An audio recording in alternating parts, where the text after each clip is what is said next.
Et voilà, c'est parti.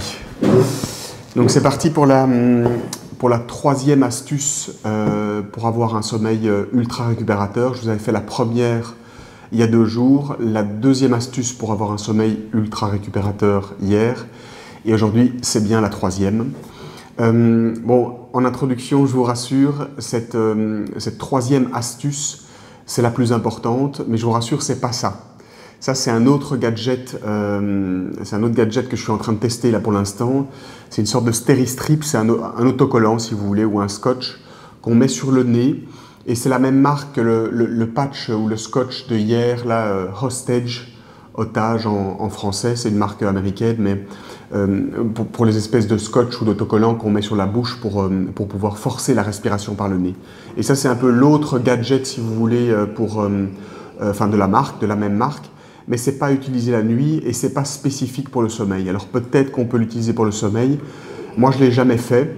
Ouais, désolé si ça fait un peu de bruit, c'est mon évier, enfin mon lave-vaisselle qui est en marche. Donc voilà, vous allez peut-être entendre un peu d'eau couler et c'est le lave-vaisselle qui se termine.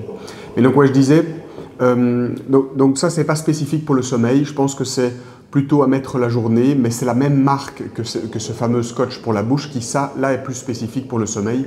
Mais ça, je voulais parler dans la vidéo d'hier, donc pour ceux que ça intéresse et qui n'auraient pas vu ça, je vous invite à aller voir cette vidéo, c'est très intéressant. Moi, honnêtement, j'ai encore dormi hier et j'ai super bien dormi, grâce notamment, je pense vraiment à cette espèce d'autocollant qu'on met sur la bouche, quoi. Ça, c'est vraiment un autre gadget, c'est plutôt à mettre la journée et en fait, ça libère, enfin ça écarte, puisque c'est un peu rigide, hein, on ne le voit pas, mais c'est un petit peu dur quand même. C'est un autocollant, hein, mais c'est un peu solide. Et ça écarte, alors du coup, c'est un peu comme un élastique, hein, ça écarte un tout petit peu les canaux nasaux, les narines, en fait, si vous voulez, pour que l'air passe mieux à travers le nez, qu'on respire mieux par le nez. Et donc, c'est toute cette théorie de pour la santé, il faut respirer par le nez, c'est beaucoup mieux que respirer par la bouche, sauf évidemment si vous êtes dans un effort physique gigantesque ou que vous avez le nez bouché, le nez bloqué, une sinusite, un rhume ou quoi que ce soit. Il y avait un commentaire, je pense, hier dans la vidéo qui précisait justement cela.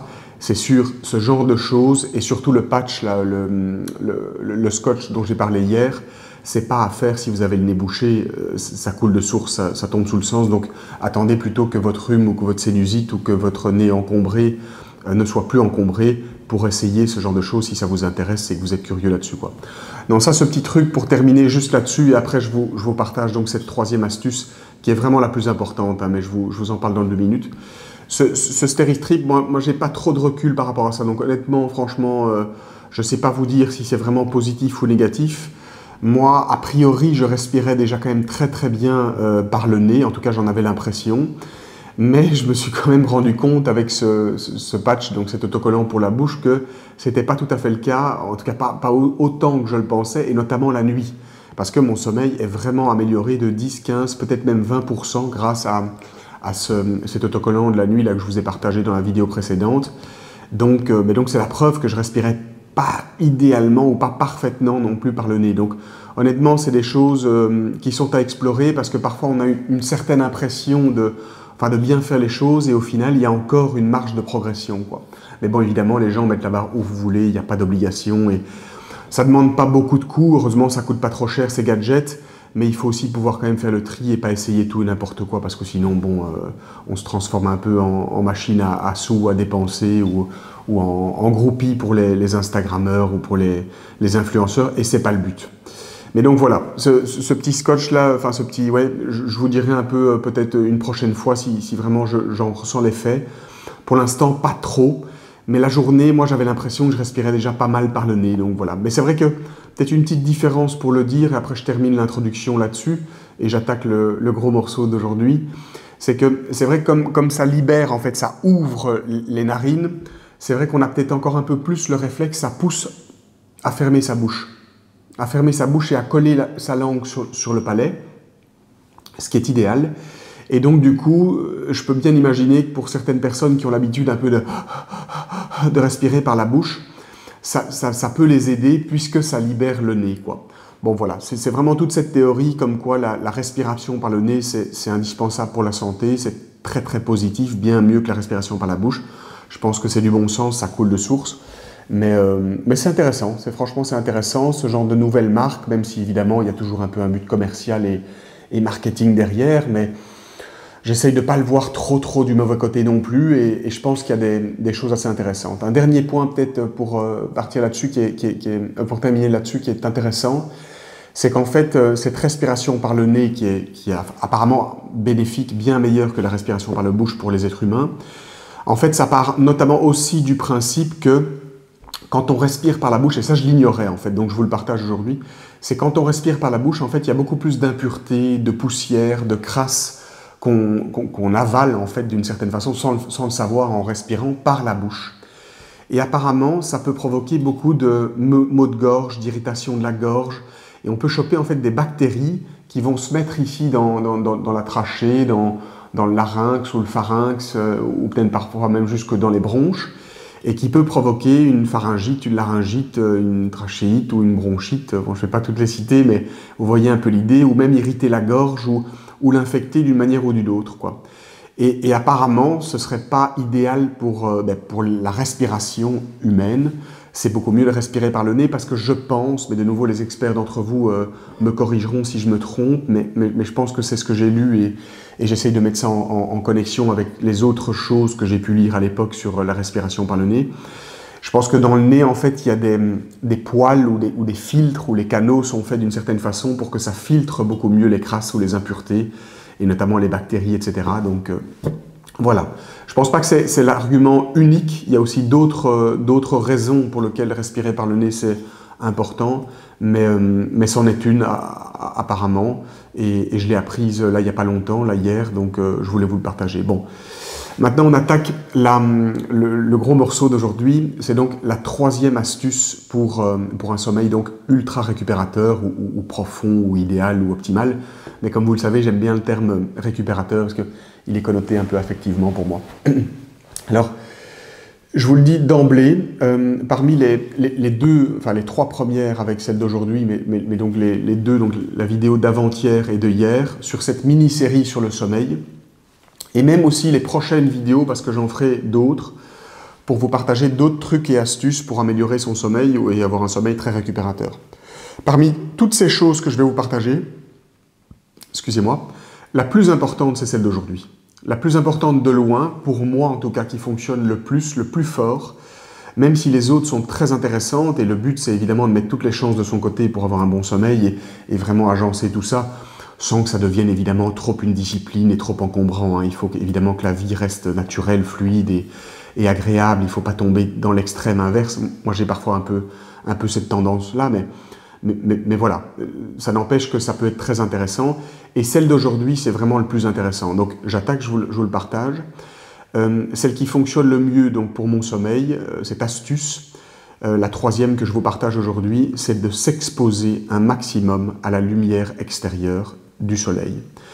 Et j'insiste, il y a plusieurs règles que je vais vous partager, mais peu importe qu'il y ait du soleil ou qu'il fasse nuageux, pluvieux, gris, ou qu'il y ait un mauvais temps ou qu'on soit en hiver, il faut sortir en fait. Il faut sortir. Et avant de parler directement j'aimerais bien vous partager un peu mon expérience par rapport à ça et vous expliquer un peu les bienfaits ou les raisons scientifiques ou pseudo-scientifiques que j'ai pu lire, parce qu'évidemment, ce n'est pas moi qui fais les expériences vraiment comme un petit scientifique dans son laboratoire. Mais d'une certaine façon, c'est aussi scientifique, je fais l'expérience par moi-même, c'est d'ailleurs un peu le but de cette chaîne, c'est de vous partager ce que moi j'estime être vrai, pour moi, à partir de mon expérience.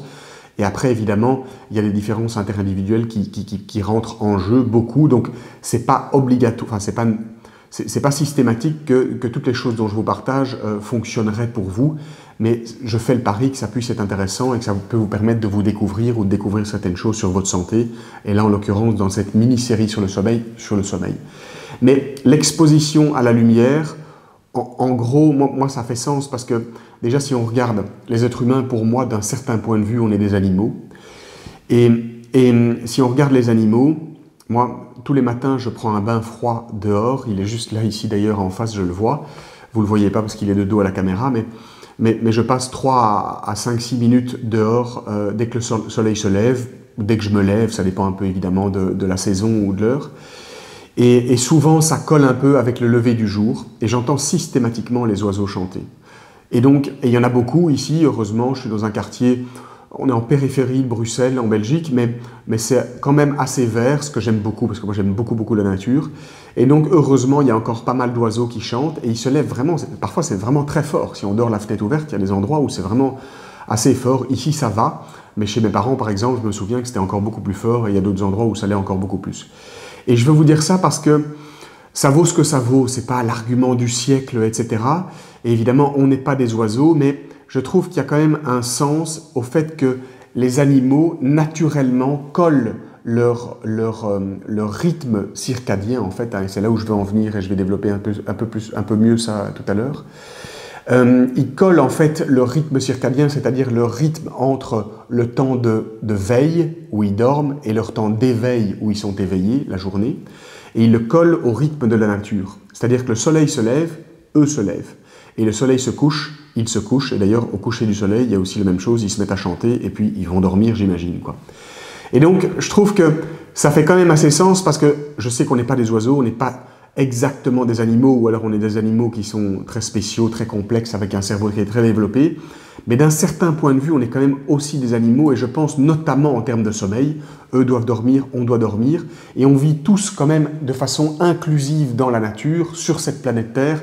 On parle beaucoup de l'environnement, et c'est très bien, et du climat et de ces choses-là ces derniers mois, ces dernières années. Mais je pense que ça a même un sens du point de vue de la santé. On fait partie de cet environnement, quoi. Et oui, c'est un argument pour ne pas polluer, pour changer notre consommation de carbone et tout ce qu'on veut, l'exportation des fruits qui sont très exotiques ici dans des pays plus froids. Et tout ça, c'est absolument indispensable, les pollutions, les micropolluants, le plastique, etc. Mais ça nous instruit aussi, je trouve, beaucoup sur la santé, parce que on a perdu un peu le rythme de la nature, quoi. Et je ne dis pas qu'il faut vivre comme nos ancêtres, les hommes de Cro-Magnon, etc. Mais d'une certaine façon, se calquer un peu, ou en tout cas même prendre en fait l'intérêt ou les enseignements que la nature peut nous enseigner, je trouve que ça fait sens. Et moi, je le constate que quand mon rythme circadien, mon propre rythme circadien colle par rapport au lever du jour et au lever de la nuit, mon sommeil est meilleur. Si par exemple je me réveille à midi, et donc que le soleil est déjà levé depuis des heures, et puis je vais me coucher à minuit, c'est beaucoup moins bien, mon sommeil est bien moins bon, il est moins récupérateur, j'en perds mes mots, que si jamais je me lève plus ou moins à l'heure du lever du jour, et que je vais me coucher plus ou moins à l'heure du coucher. Évidemment, ici c'est plus tard, puisque la période est plus restreinte ici en hiver, mais vous concevez l'idée, quoi. Et de nouveau, ça vaut ce que ça vaut, c'est peut-être encore un peu plus perché, mais je voulais quand même vous le partager. Pour les plantes, c'est ça aussi, quoi. Les plantes ont besoin de la lumière du soleil pour vivre, pour se nourrir et pour transformer cette nourriture en énergie. Et on le voit même, il y a une image, c'est plus métaphorique qu'autre chose, mais ça en dit quand même un petit peu, même si l'argument vaut ce qu'il vaut, ça en dit quand même, je trouve, assez long sur le sommeil et l'importance même pour nous de s'intéresser au sommeil. C'est que vous connaissez les fleurs, les tournesols. Il y a parfois des champs de tournesols. Et les tournesols, donc, sont des plantes. Les plantes, normalement, elles n'ont pas de jambes, elles n'ont pas de bras, elles ne savent pas bouger, elles ne savent pas marcher. Donc, je sais que les arbres ou les plantes, etc., ça bouge, mais très lentement, sur des mois et des années, et de façon très douce. Elles ne savent pas se mobiliser aussi rapidement que nous. Elles n'ont pas de jambes, elles n'ont pas de capacité motrice, quoi, on dirait. Et pourtant, les tournesols, en fonction de la lumière du soleil, de l'orientation du soleil, elles tournent pour s'orienter et se mettre face au soleil. Mais je trouve que, même si évidemment on n'est pas des plantes, ça vaut quand même le coup de se le rappeler, et c'est quand même, déjà même là comme ça, c'est une belle image et c'est une belle métaphore. Donc maintenant, pour rentrer un peu dans le vif du sujet, des arguments peut-être un peu plus ancrés et plus scientifiques, même si de nouveau, j'ai pas fait l'expérience à part sur moi-même, évidemment. Mais il y a deux règles. Il y a deux règles pour avoir le meilleur cycle circadien possible. La première règle, c'est indépendamment des heures de la journée, il faut sortir le plus possible dehors. Et ça, je vous le jure, enfin en tout cas pour moi, je vais parler en mon nom, je ne vais pas juger pour vous, mais je fais plus ou moins le pari que ça fonctionne pour tout le monde. Si vous sortez 0 minute de votre journée dehors, vous restez à l'intérieur avec des lumières artificielles, avec de l'air qui est mauvais, qui est parfois vicié, etc. Par rapport au fait où vous sortez, par exemple, d'autres journées, qu'il fasse beau ou qu'il ne fasse pas beau, vous sortez 1 heure, 2 heures, voire même 3 heures pour les belles journées, et je suis persuadé que votre sommeil sera meilleur. De nouveau, à tester, faites l'expérience. Ça fait toujours du bien de sortir, même si parfois c'est un peu inconfortable en hiver, etc. Mais moi, je m'y force vraiment, et je vous assure que pour moi, en tout cas, ça change vraiment mon sommeil. Je ne me mets pas de limite de temps par jour, mais j'essaye de sortir un maximum entre le lever du jour, ou mon réveil plutôt, et le coucher du jour, même si parfois on fait une balade le soir quand il fait encore noir avec ambre pour digérer. C'est pas mal aussi et ça nous permet encore de respirer. Mais là, on n'est plus exposé à la lumière du soleil et cette vidéo, elle est vraiment centrée sur l'impact de la lumière du soleil sur notre santé et précisément sur le sommeil. Donc, je vais essayer de rester un peu centré sur nos moutons et pas partir de façon chaotique en arborescence comme je pars si souvent, quoi. Et donc, première règle, sortir un maximum. Et je suis sûr que vous avez déjà fait, même inconsciemment, l'expérience, mais refaites-le si ça vous intéresse et que vous êtes curieux et que vous voulez tester et voir un peu l'impact sur votre sommeil, si le sommeil vous intéresse. Comparez les journées classiques, disons la semaine, où vous faites un travail, par exemple, pour certains de bureau à l'intérieur, vous passez la majorité de votre temps à l'intérieur, à d'autres journées, par exemple le week-end, où vous sortez avec vos enfants ou avec vos copains au parc, dans le jardin, sur la plage, pour ceux qui ont la chance. C'est dur pour moi parce que je suis à Bruxelles et moi qui est passionné de surf, c'est dur de parler de la plage sans pouvoir y être au quotidien. J'y ai vécu pendant 6 ans là, dans le sud-ouest au Cap-Ferret, mais maintenant c'est plus possible. Mais faites l'expérience et sortez un grand nombre d'heures le week-end et contrastez ça avec les journées typiques de la semaine où vous passez beaucoup de temps à l'intérieur. Je suis persuadé que ça va impacter votre sommeil. Et même de façon périphérique, ça impacte sa nervosité, son stress. Ça a un effet énorme sur les angoisses et sur l'anxiété. Moi, par exemple, l'image que j'ai, ou l'explication que je peux avoir, oui, c'est marrant parce que j'ai vraiment l'impression qu'en fait, avant, je portais des lunettes, et puis je me suis fait opérer des yeux, de la myopie. Mais avant, quand je portais des lunettes, mes lunettes étaient rarement bien réglées, donc derrière mes oreilles, donc elles tombaient toujours un petit peu sur mon nez, et je devais toujours les remonter. Et maintenant, depuis que j'essaye ce nouveau scotch, j'ai vraiment le même réflexe, j'ai la même sensation que quand j'avais mes lunettes. Donc, je chipote toujours, je touche toujours un peu pour essayer de remettre mes lunettes, mais alors qu'en fait, ce n'est pas des lunettes, c'est le scotch, quoi. Mais bon, bref, où j'en étais? Ah oui. Donc, moi, ça m'apporte, en fait, le fait de sortir, ça baisse ma nervosité mentale, en fait. Et je fais le parallèle, même si évidemment je ne parle pas du diagnostic en tant que tel, mais moi j'y étais proche, hein, vous savez, pour ceux qui ont déjà regardé d'autres vidéos, je vous les partageais. J'étais à 2 doigts de me faire diagnostiquer hyperactif, le fameux TDAH, là, le trouble du déficit de l'attention avec ou sans hyperactivité, moi c'était avec.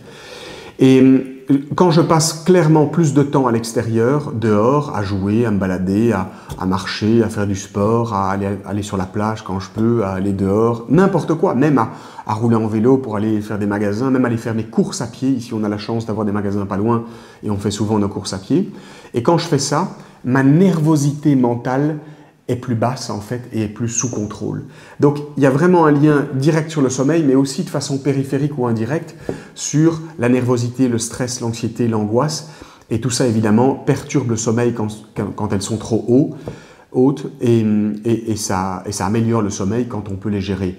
Et le fait d'aller à l'extérieur et de s'immerger, ou plutôt de s'exposer, pardon, c'est le terme, à la lumière du soleil, c'est très important. La deuxième règle, c'est qu'il faut sortir le plus, idéalement, dans la première partie de journée et le plus tôt au mieux, à partir du lever du soleil.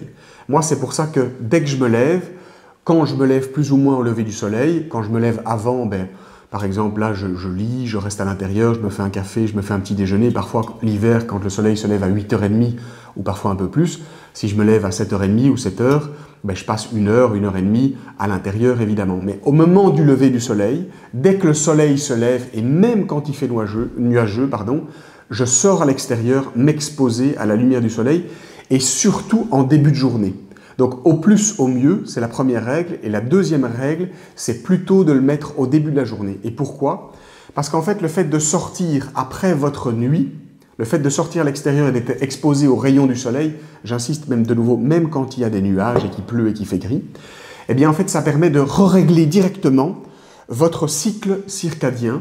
Et donc automatiquement, ce que vous allez faire en amont 10, 12, 13 ou 15 heures avant, Au moment, le matin, où vous sortez à l'extérieur boire votre café ou faire une petite balade dehors avant d'aller au travail ni quoi que ce soit, vous allez en fait le payer positivement 12 heures ou 15 heures plus tard quand vous allez vous endormir le soir, parce que votre cycle circadien sera plus régulé par rapport au rythme de la nature en fait. Et ce cycle circadien, c'est quoi? C'est qu'en fait on a tous une horloge interne, une sorte d'horloge biologique qui définit en nous les proportions, les quantités et le moment de veille et d'éveil, donc de nuit et de jour. Et ce rythme peut être assez sensible, surtout pour les personnes hypersensibles, hypersensitives, HP et tous ces profils-là que je connais bien puisque c'est mon autre casquette de psychologue où je m'occupe de ces personnes-là et j'en fais partie aussi. Mais pour tout le monde, même, le rythme peut très très vite être dérayé, ce cycle circadien et notre rythme en fait de sommeil. Et c'est très important pour le réguler, pour le régler très très bien, le définir de façon la plus optimale possible pour protéger son sommeil, j'aime bien cette expression, il faut sortir le plus tôt possible de la journée. Et là, il y a deux petites sous-règles à comprendre ou deux petits arguments qu'il faut que je vous partage. C'est que on dit que quand il fait ensoleillé, c'est-à-dire vous vous levez le matin, disons que le soleil se lève là maintenant, je crois que c'est 7h45 ou 7h50, on se lève, moi typiquement je vais dehors, je fais mon bain froid. Vous n'êtes pas obligé de faire le bain froid, hein, ça aide évidemment, mais ça c'est un autre angle pour attaquer la santé et l'améliorer, mais c'est pas obligatoire. Mais vous sortez dans le bain froid ou alors en buvant votre café ou juste pour faire une balade ou peu importe, et automatiquement votre cycle circadien va se réguler. Et si vous sortez et qu'il fait ensoleillé, c'est-à-dire qu'il ne fait pas nuageux, il ne fait pas opaque, hein, il ne fait pas gris, il y a un beau soleil et un ciel bleu, on dit que le minimum, c'est qu'il faut s'exposer 10 minutes par jour, le plus tôt possible, donc dans la matinée, et le plus tôt possible dans la matinée. Après, si vous ratez la période de 8-9 heures, sortez à 9h30, à 10h ou à 10h30, si vraiment c'est pas possible. On fait comme on peut, évidemment, moi il y a des jours où je le rate. Mais quasi systématiquement, j'essaye de sortir et j'ai au moins mes 5 minutes dans le bain froid, et après on enchaîne avec au moins 10 minutes, un quart d'heure, parfois même 20 minutes, où je bois mon café dehors avec Ambre, et puis quand elle part au travail, je me fais même parfois une petite balade dehors en écoutant de la musique pour me mettre un peu dans un bon état d'esprit, ou parfois je vais acheter du lait ou je vais faire quelques courses au supermarché. Ici on a un petit magasin qui est pas loin, et donc ça me permet de passer encore 10 minutes, un quart d'heure dehors au tout début de la journée. Mais de nouveau, pour ceux pour qui c'est pas possible, faites-le un tout petit peu plus tard, mais au plus tôt, au mieux. Et directement au moment du lever du soleil, c'est vraiment l'idéal, quoi. Donc ça, c'est ce qu'on fait. Ambre aussi le fait, si vous voulez par exemple un exemple, et que j'ancre ça dans ma pratique et celle d'Ambre, donc ma copine. Nous, on se lève vers 7h ou 7h30, mais là, ces derniers temps, c'était plutôt 7h. Et vers 8h05 ou 8h10, elle part travailler. Et en fait, donc on se lève, elle prend sa douche, puis moi je prends sa douche, on s'habille, on fait toute notre routine matinale. Et vers 7h40, 7h45, elle sort. Et là maintenant, il fait encore un tout petit peu noir, donc elle a 5 minutes dans le noir où il y a encore un peu dans la pénombre. Et puis elle a encore 10 minutes jusqu'à 8h, 8h05, où elle boit son café, parfois elle reprend ses vitamines, où elle boit toujours aussi de l'eau chaude avec du citron et du vinaigre de cidre, ce que moi je ne fais pas, mais ce que je sais qui est a priori assez bon pour la santé aussi, au passage. Et elle boit ça dehors. Donc ça veut dire qu'avant de rentrer, d'aller au boulot, elle qui a un boulot en entreprise pour l'instant, où elle passe la majorité de son temps face à un ordinateur avec de la mauvaise lumière et à l'intérieur avec un mauvais air, et pas exposée à la lumière du soleil, ou alors juste pendant ses pauses, mais au moins elle a pu avoir ce quart d'heure, 20 minutes avant d'aller travailler à l'extérieur au tout début de sa journée. Donc c'est idéal pour son sommeil 10-15 heures plus tard quand elle va aller dormir, plutôt 15 heures, quoi. Donc ça, c'est ce qu'elle fait. Et moi, comme je suis un tout petit peu décalé parce que je prends ma douche après, je sors vers 7h50, prendre mon café avec elle, mes vitamines, mes électrolytes aussi, parce que j'aime bien vraiment m'hydrater en début, donc je prends des sels minéraux. Et de nouveau, ça dure un quart d'heure. Elle part vers 8h05, 8h10, parfois maximum 8h15 au boulot. Et quand elle part, parfois je vais, comme je vous disais, faire encore une petite course ou encore une petite balade avec mes écouteurs. Parfois je rebois encore un déca, là pour le coup, parce que je bois du déca maintenant. Et donc ça me permet parfois d'avoir même une demi-heure, voire même 3/4 d'heure. Alors ça dépend évidemment des jours et de mon boulot, mais où je peux être exposé à la lumière extérieure, quoi. Et donc, pour revenir là-dessus, je me suis un peu emmêlé les pinceaux, enfin j'ai de nouveau un peu mélangé tout, excusez-moi. Mais donc on dit que c'est 10 minutes minimum, un grand minimum d'exposition quand il fait ensoleillé et que le ciel est bleu. Par contre, quand il fait gris et qu'il fait nuageux et qu'il y a moins de rayons du soleil, enfin qu'on ne les voit pas, il faut entre 20 et 25 minutes minimum. Donc il faut plus de temps pour que la longueur d'onde, pour que la lumière du soleil atteigne nos yeux, notre peau, notre système et nous impacte positivement, quoi. Au passage, j'y pense, j'allais oublier, en fait, un des effets très positifs de s'exposer à la lumière du soleil extérieur, même quand il fait gris et qu'il fait nuageux et qu'il fait moche, hein, mais dont il faut le faire plus longtemps pour avoir plus d'exposition, enfin la même exposition mais avec plus de temps. Eh bien, la différence avec l'intérieur, c'est qu'en fait, la lumière intérieure, la lumière de nos écrans, de nos ordinateurs, de nos lampes, c'est pas mal non plus, c'est mieux que rien, c'est mieux que de vivre dans l'obscurité, parce que vivre continuellement 24 heures dans l'obscurité, c'est extrêmement mauvais pour la santé et absolument pour le sommeil aussi. Je suis encore tombé sur un documentaire, par exemple, de l'explorateur Mike Horn, l'aventurier qui a exploré le pôle Nord et apparemment, je pense que pendant 2 semaines de son expédition où il a traversé le pôle Nord, il a dû... en fait, il n'y avait pas de journée, c'est-à-dire qu'il faisait noir 24 heures sur 24, quoi, ou quasi. Non, je pense qu'il y a pendant plusieurs jours, il faisait noir 24 heures sur 24, et puis après, ça se décalait un tout petit peu, quoi. Et c'est extrêmement perturbant, il dit, en termes d'angoisse, en termes de dépression, en termes d'anxiété, en termes d'hyperactivité mentale, et même, c'est vraiment détrimental, quoi. Enfin, non, le mot est mauvais, mais vous m'avez compris, quoi, c'est très très mauvais. Et même pour son alimentation, pour sa digestion, pour sa peau, tout ça, ça a un effet gigantesque, hein. S'exposer à la lumière extérieure du soleil, c'est fondamental. Et je crois que c'est une histoire, même si évidemment je ne veux pas rentrer trop dans les détails scientifiques, parce que je suis moi-même pas expert dans le domaine, et de nouveau, s'il y a des experts, vraiment n'hésitez pas à commenter, hein. Vraiment, moi j'apprends de vos commentaires, je réponds parfois souvent dans la vidéo suivante ou d'après, mais aussi et surtout j'en apprends pour ceux qui seraient plus calés que moi. Moi je vous partage juste ce qui fonctionne pour moi d'un point de vue plutôt intuitif et expérimental. Mais je ne m'affiche pas du tout comme un expert, donc s'il y en a parmi vous, n'hésitez surtout pas à commenter, c'est ultra instructif, c'est déjà arrivé plein de fois et c'est très intéressant. Mais je pense que c'est bien fait de s'exposer un maximum pendant la journée, donc pendant le temps d'éveil à la lumière du soleil, donc en allant à l'extérieur. C'est une histoire de longueur d'onde, et les longueurs d'onde et de rayons infrarouges aussi, je pense, sont plus longues quand c'est la lumière du soleil que quand c'est de la lumière artificielle ici à l'intérieur. Mais j'ai peur de me tromper, donc je ne vais pas trop rentrer dans ces détails-là. Mais voilà, disons que si vous voulez un début d'explication, je pense que c'est notamment ça.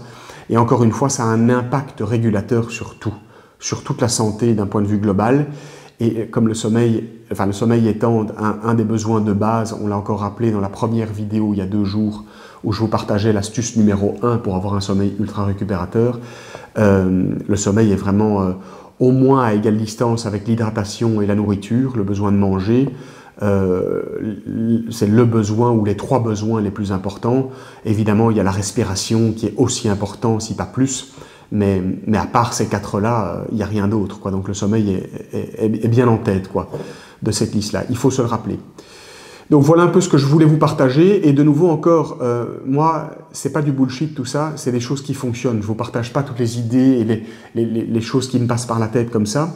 Moi, clairement, je vois la différence quand je passe 1 heure, 2 heures, parfois 3 heures dehors par jour, par rapport au jour où je reste toute la journée à l'intérieur, face à mon ordinateur, face à la caméra, face à ma propre réflexion, en faisant des rendez-vous, mes consultations de psychologie, ou même en allant au cinéma, ce qui est chouette par ailleurs, hein, ou des choses comme ça, ou en restant à l'intérieur. Je ne sais pas, j'ai parlé de cinéma, mais je donne un exemple comme ça. Le fait de sortir, ça change une bonne partie de ma vie, et notamment du sommeil. Donc franchement, à tester, faites l'expérience, mais je suis prêt à parier que ça aura un effet aussi sur vous.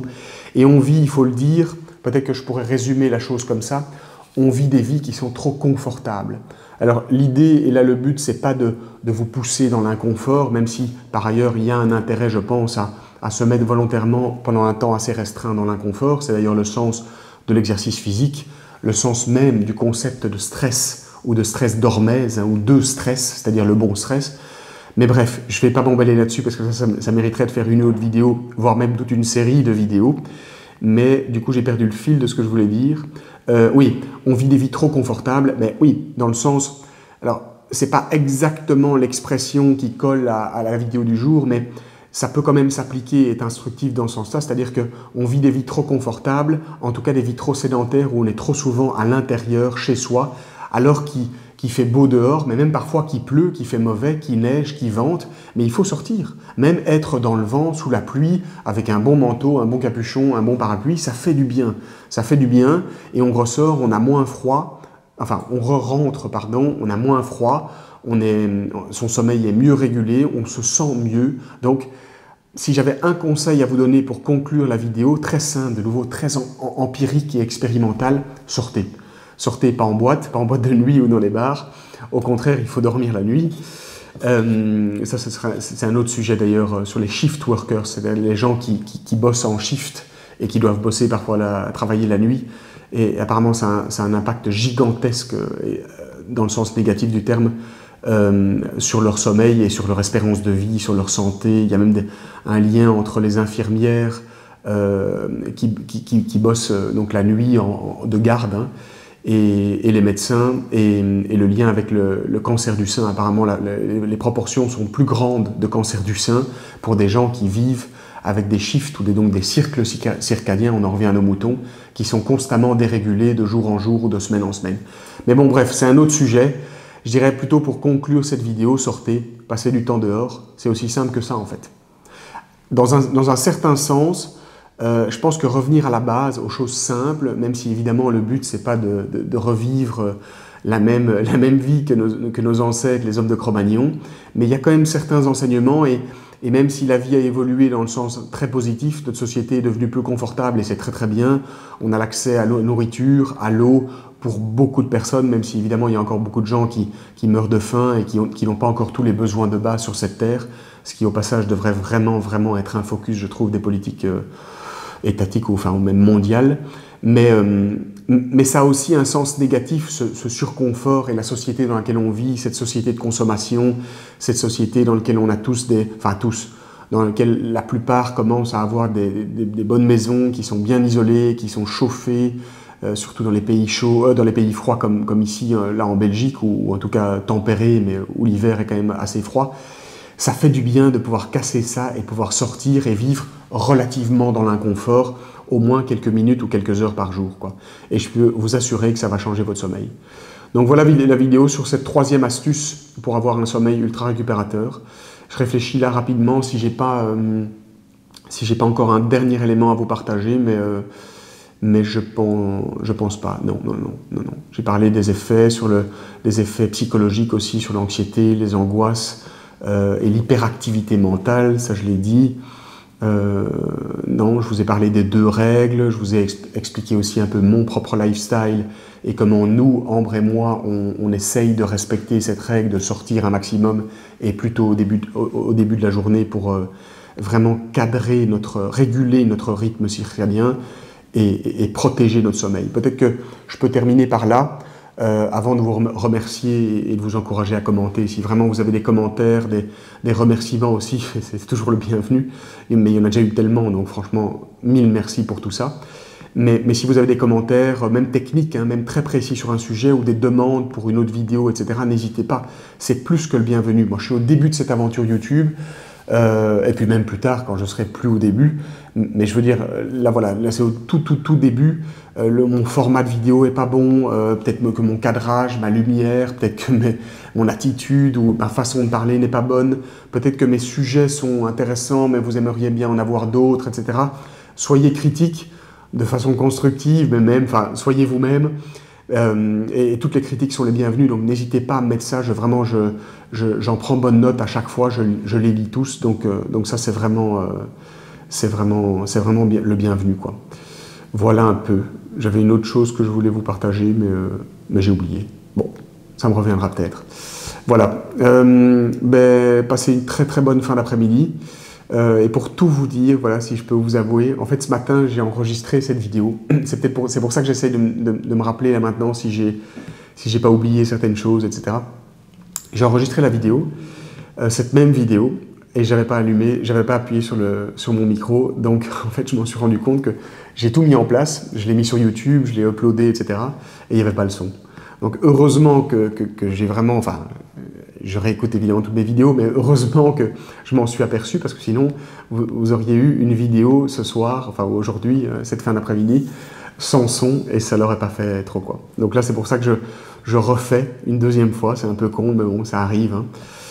J'imagine que c'est un peu les risques entre guillemets du métier, et c'est pour ça que je vérifiais dans ma tête un peu si j'avais pas oublié certains points importants à vous partager, mais je pense que là j'ai fait le tour, quoi.